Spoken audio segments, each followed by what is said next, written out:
It was August 1975, and the Lord had given me that day a list of things that I had never thought about before. He said, this is the way to reach America and nations for God.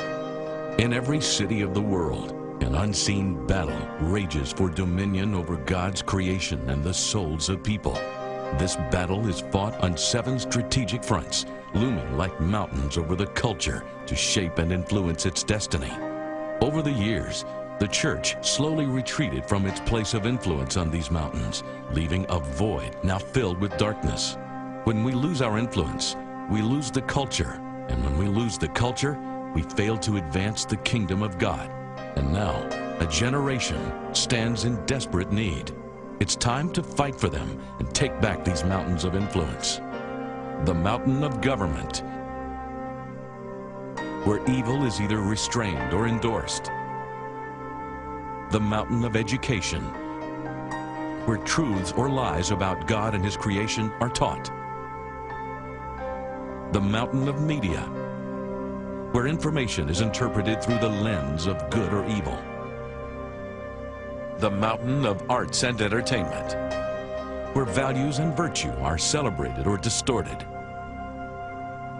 The mountain of religion, where people worship God in spirit and truth, or settle for a religious ritual. The mountain of family, where either the blessing or a curse is passed on to successive generations.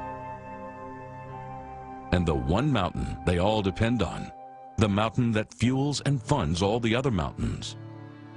The mountain of business, where people build for the glory of God or the glory of man, where resources are consecrated for the kingdom of God or captured for the powers of darkness.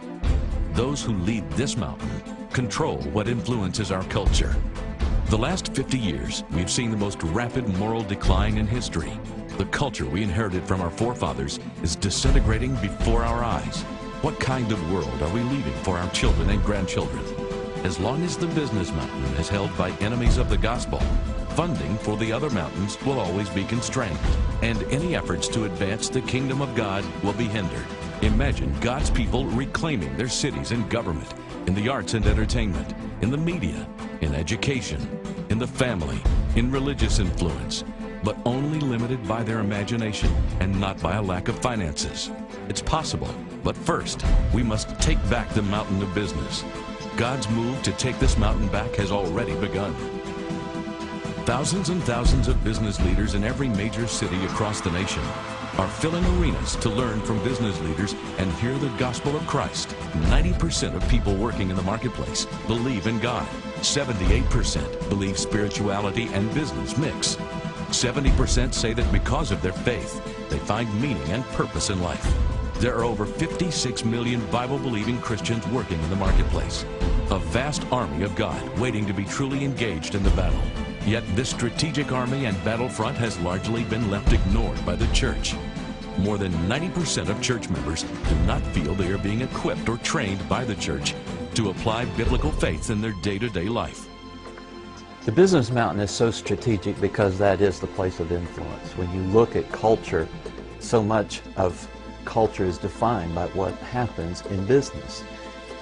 If we would use the wealth of the world to bless the world, and bless it not only to distribute to the needy that which they need.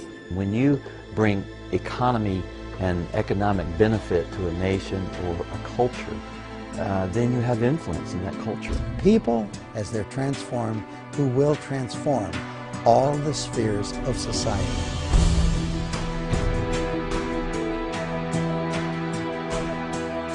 It is time to reclaim the 7 mountains and bring the life of God back into our culture.